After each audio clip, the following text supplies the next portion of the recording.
ரீ recording இல்லாம பார்த்தா ரிச்சாகார மாதிரியா இருக்கிறான். இந்த வர்றா சொல்றத கேளுடா. டேய் சொல்றத கேளு. ஐயோ இதுகளும் சரி பண்ணதே. எத்தனை ஒரு பஞ்சாயத்தடா முடிச்சு வச்சு. ஆமாண்ணே. இங்க பாரு நமக்காக அம்பட்டு போலும் புள்ள குட்டியோட வெயில்ல காத்து கிடக்குறாங்களே.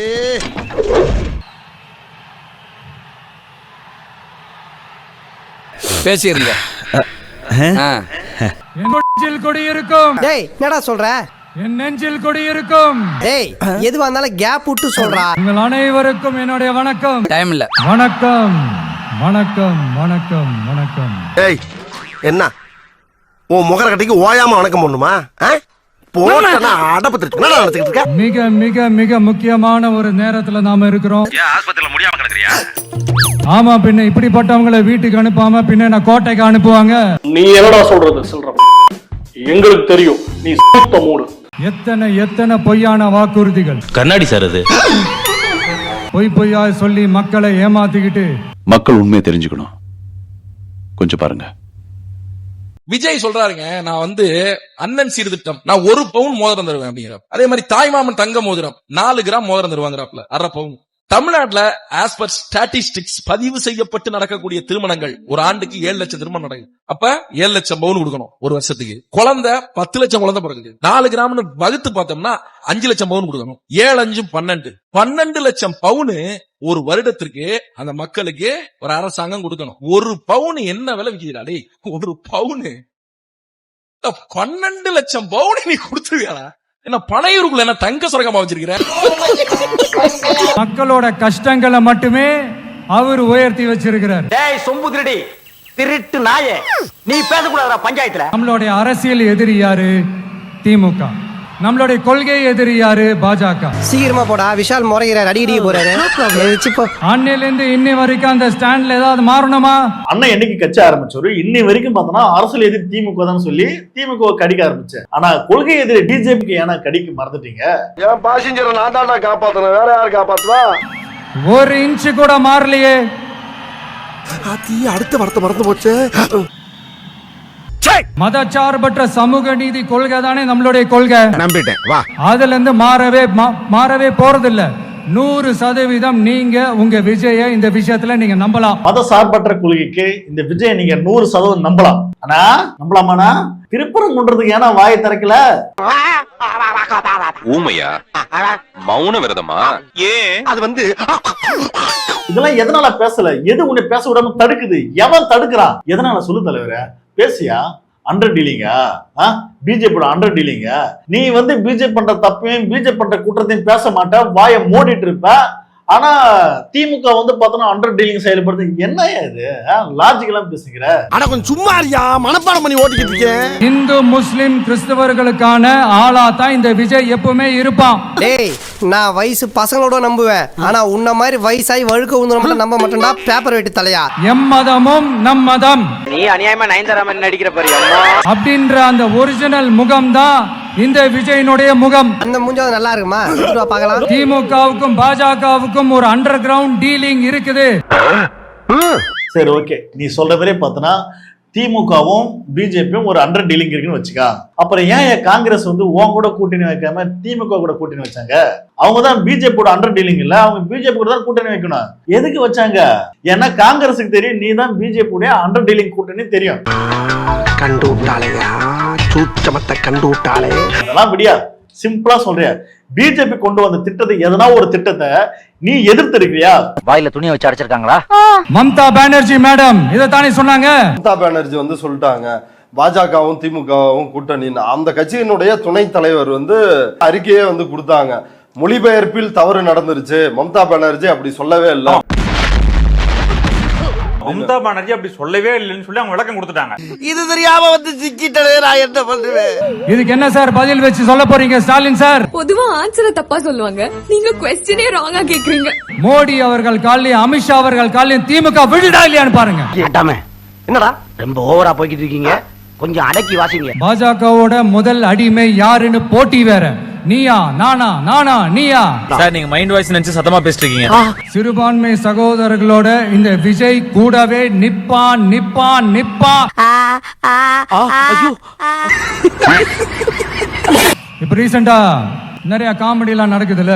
ஒரு ஜோக் சொல்றாரு. ஸ்டாலின் சாரும் இந்த மற்றும் பலரும் ஒன்னா சேர்ந்துக்கிட்டு இந்த கருத்து கணிப்புன்ற பேர்ல நிறைய அந்த கடுப்புல விட்ட கணிப்பெல்லாம் விட்டுக்கிட்டு இருக்காங்க. இதுக்கு பேர் ஜோக்கா? டிவிக்கு வந்து 150 இடங்க பிடிச்சிரும், விஜய் முதலமைச்சர் ஆயிடுவாரு அப்படின்னு யாரும் சொல்ல மாட்டாங்க. அதனால அவருக்கு வந்து கருத்து கணிப்புகள்லாம் கடுப்பு கணிப்புகள் அப்படின்ற அவருக்கு கடுப்பாகுது அதை பாக்குறதுக்கு.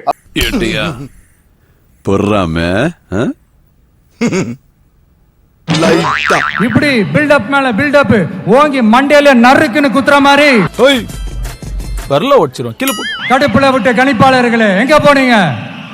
சும்மா டர்ஹனா டர்தான். அங்க என்னடா குசு குசுன்னு? ஐயோ அங்கிள் அது நாங்க இல்ல, தோ இவன் தான் குசு குசு. எல்லாரும் நம்ம வீட்டு புள்ள விஜய், நம்ம வீட்டு புள்ள விஜி, அதுக்கு என்ன கத்துற சொட்ட தலையா அப்படின்னு சொல்றதெல்லாம் உங்க காதுல விழலையோ? அதனால மக்களே உங்க எல்லாரையும் கையெடுத்து கும்பிட்டு கேக்குறேன்,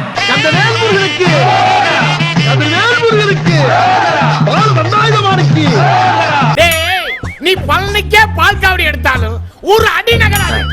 அடுத்து ஏதாவது ஒரு பிரச்சனைனா விஜய் வெளியவே வர மாட்டாராம். என்ன உண்மை சொன்னா எரியுதா? இது யாரு சொல்றா? யாரா இருந்தா உனக்கு என்ன மூடிட்டு வேடிக்கை பாடுறா?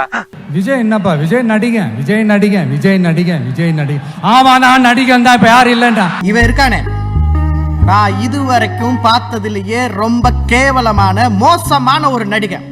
ஆனா நடிக்கிறான். அரசியலுக்கு வந்துட்டு நான் நடிக்கல. யோ பவன் கல்யாண் வந்து ஆந்திரால இருக்கிற பவன் கல்யாணோட ஸ்கிரிப்ட் தான் நீ பண்ணிட்டு இருக்க.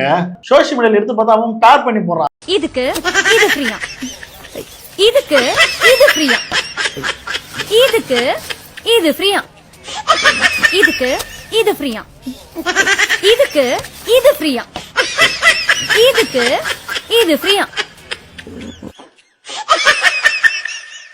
அதாவது இளநில ஆரம்பிச்சு கல்யாண ஜோடியை மீட் பண்ற வரைக்கும் பார்த்தா அப்படியே ஒரே காப்பியா. மாட்டிக்கிட்ட பங்கு.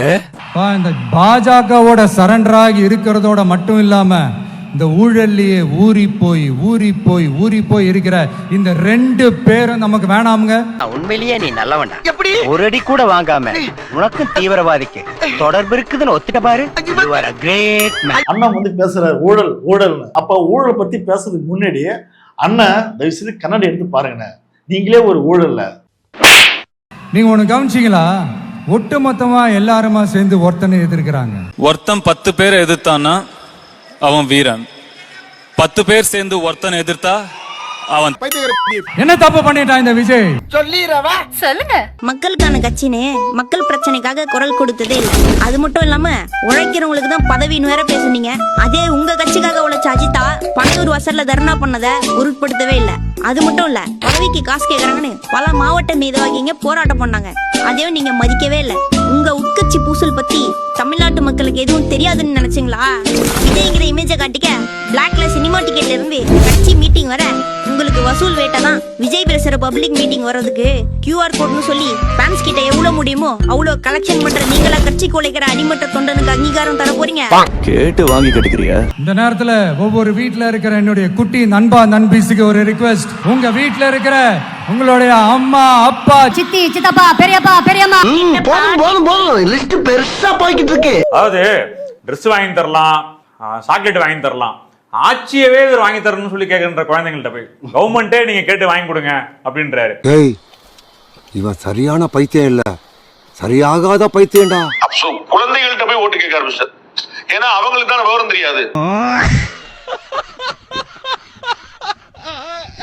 அப்பா அப்பா இந்த எலெக்ஷன்ல விஜய் நான் கொண்டு போடுறியாப்பா?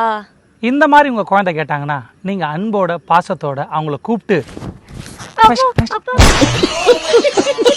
அண்ணா குழந்தை ஆசைப்படுது, ஒரு வாட்டி ஓட்டு போட்டாதான் அண்ணா. குழந்தை ஆசைப்படுதா? இப்ப கூட தான் டீ கல்ல தம் அடிக்கிறத பார்த்து ஆசைப்பட்டா தம் வாங்கி கொடுக்குவா? ஏண்டா ஓட்டுன்னா பொம்மையா ஆசைப்படுறது வாங்கி கொடுக்குறது? குழந்தைங்களோட ஃபியூச்சரியா, குழந்தையோட எதிர்காலத்தை நினைச்சு ஓட்டு போடணும். அதுங்க ஆசைப்படுதுன்னு சொல்லி கண்ட கருமத்தில் ஓட்டு போட முடியாது. இப்ப நான் கரூர் விஷயத்துக்கு வரேன். வரட்டும். இன்னைக்கு அடிக்கிற அடியில மூஞ்சி முகரையெல்லாம் பஞ்சராயிரும். கரூர்ல என்ன நடந்ததுன்னு அந்த கரூர் மக்களை கேட்டாலே புட்டு புட்டு புட்டு வைப்பாங்க. ஏன் மேல பழிய தூக்கி போடுறீங்க? அட போடா புறம்போக்கு. இவன் வந்து அங்க இருந்து 41 பேரை சாவச்சால இந்த விஜய். இவன் வந்து என்ன பண்ணிருந்தா அந்த இடத்துல நின்னு தைரியமா ஒரு ஆம்பளையா நின்னு அந்த 41 பேரையும் அவன் வந்து விசாரிச்சிருக்கணும். அத விட்டுட்டு ஒரு பேக பொட்டச்சிட்டு தூக்கின்னு திருச்சிக்கு ஓடியாந்துட்டானே ஏர்போர்ட்டுக்கு. இங்க வந்துட்டு வந்து பேஸ்புக்லயும் வாட்ஸ்அப்லயும் நான் வந்து எனக்கு மன உளைச்சல் ஆயிடுச்சு அதாயிடுச்சுன்னு சொல்றான். அதெல்லாம் வந்து நம்புற மாதிரி இருக்கா? இவன் தைரியமா நிக்கணுமா இல்ல? நான் பொம்பளை நிப்ப அந்த இடத்துல. இவனால முடிஞ்சுதா? இந்த ஏன் தம்பி இப்படி அடிக்கிறாங்க? உங்களை இப்படி பண்ண உங்களை சும்மா விடக்கூடாது தம்பி. இப்போதைக்கு வீரம் முக்கியம் இல்ல, விவேகம் தான் முக்கியம். சட்டு புட்டு ஸ்பாட்டை காலி பண்ணிட்டு நம்ம ஏரியா பக்கம் போயிருவோம். என்னமோ நாங்க அரசியலே பண்ண மாட்டோம், இந்த விஷயத்துலலாம் நாங்க அரசியலே பண்ண மாட்டோம் வீடியோ போட்டுவிட்டு போய் சட்டசபையில் உட்காந்துக்கிட்டு ஏன் மேல பழிய தூக்கி போடுறீங்க? லேட்டா வந்துட்டாருன்னு போலீஸ் கொடுத்த டைம்ல நாங்க இருந்தேன். நீ லேட்டா வந்தன்றது அதிகாரப்பூர்வமான உண்மை. நாமக்கல்ல நீ 8 மணிக்கு நீ இறக்க வேண்டிய ஆளு சென்னையில இருந்து நீ 8 மணிக்கு கிளம்புற. 11:30 மணிக்கெல்லாம் கரூர்ல வந்து பேசுறதுன்னு சொல்லி புசியானந்த பேசுற வீடியோ இருக்கு. கரூர் ஈரோடு சாலை வேலுச்சாமிபுரத்தில் நாளை மதியம் 12 மணி அளவில் தமிழக வெற்றி கழகத்தின் தலைவர் அவர்கள் மக்களை சந்திக்க இருக்கிறார் என்பதை தெரிவிச்சு. ஆனா நீ கரூருக்கு வந்து 7:30 மணிக்கு போற. அப்ப தப்பு யார் மேலேயா இருக்கு? விஜய் அவர்களே, தயவு செய்து கொஞ்சம் யோசிச்சு பாரியா. கொஞ்ச நாச்சும் யோசியா, கொஞ்ச நாச்சும் ஒத்துக்கையா. உனக்காக வந்த கூட்டையா, உன்னை பார்க்க வந்த கூட்டையா, காலு கடுக்கு நிக்க வச்ச கூட்டையா. காத்திருந்து அவங்களை கொன்னது நீதாயா, முழுக்க முழுக்க நீதான். அதை நீ ஒத்துக்கணும். அதை விட்டுட்டு சும்மா இல்லாம 3வது கட்சி மேல 4வது கட்சி மேல அவன் தான் தப்பு பண்ணிட்டான், இவன் தான் தப்பு பண்ணிட்டான், இவன் சரியா பாதுகாப்பு தரல. டேய், ஒழுக்கமா இருக்கிறது நீ முதல்ல ஒழுக்கமாடுறா. அதை விட்டுட்டு மத்த மேல பழி போடாதியா. மக்கள் பாக்குறாங்க, தெளிவா பாக்குறாங்க. நாமக்கல்ல இருந்து கரூருக்கு நான் எப்படி வந்தேன், எவ்வளவு நேரத்துல வந்தேன், உலகமே லைவ்ல பாத்துக்கிட்டு இருந்தது. வாய் கூசாம ஏன் மேல பழி தூக்கி போடுறீங்க? இவர் பண்றதெல்லாம் பார்த்தா நம்ம ஏதோ பிரச்சனையில இருக்கிறோம், அதை காப்பாற்ற வந்த மாதிரி தெரியல. அவர் ஏதோ பிரச்சனையில இருக்காரு, அதை காப்பாத்திக்கிறதுக்கு நம்மள யூஸ் பண்ற மாதிரியே தெரியுது. அதான் மண்ணா, அதேதான். நீங்க தான் எதுவுமே பண்ணல சார். அப்புறம் ஏன் சார் கரூர் பகுதியில மட்டுமே போட்டி போட்ட உங்களுடைய ஒரு அடிமைய ஏன் கோயம்புத்தூர் வரைக்கும் ஓட வச்சீங்க? அதே கேள்வி நான் உன்னை கேட்கிறேன். கரூர்ல உண்மையாவே உன் மேல தப்பு இல்லைனா 2 தொகுதியில நீ நிக்கிறியே, ஏன் ஒரு தொகுதியில அங்க போய் நிக்க வேண்டியதானே? என்ன காரணம்? பயம் தானே? செருப்ப கழட்டி அடிப்பான பயம் தானே? தொடநடுங்கி நீ பேசுற கரூர்ல வந்து நிக்க வைக்க முடியுமாண்டியோ? முதல்ல நீ வந்து நில்லையா? எதுக்கு செருப்படி வாங்குறக்கா? அதனால மக்களே, எதை சொல்ல வர யாரா? அத்தனை வழிகளையும் தாங்கிக்கிட்டு உள்ள வச்சிடறா. மக்களே, ஏப்ரல் 23ஆம் தேதி அன்னைக்கு ஒரு நாள் மட்டும் இந்த விஜய் சொல்றத கேளுங்க. மயிரே, நீ சொன்ன நான் ஏன்டா கேட்கணும்?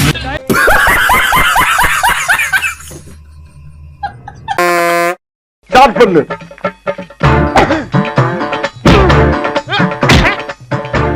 இங்கிட்டு வா. அப்படியா? படைக்கலடி. மண்டையில மட்டும் அடிச்சிடாத, குலக்கேசல் உள்ள போயிருவேன். சரியா? உங்க வீட்டு பிள்ளையா நினைச்சு எல்லாரும் என்னை மன்னிச்சிருக்க.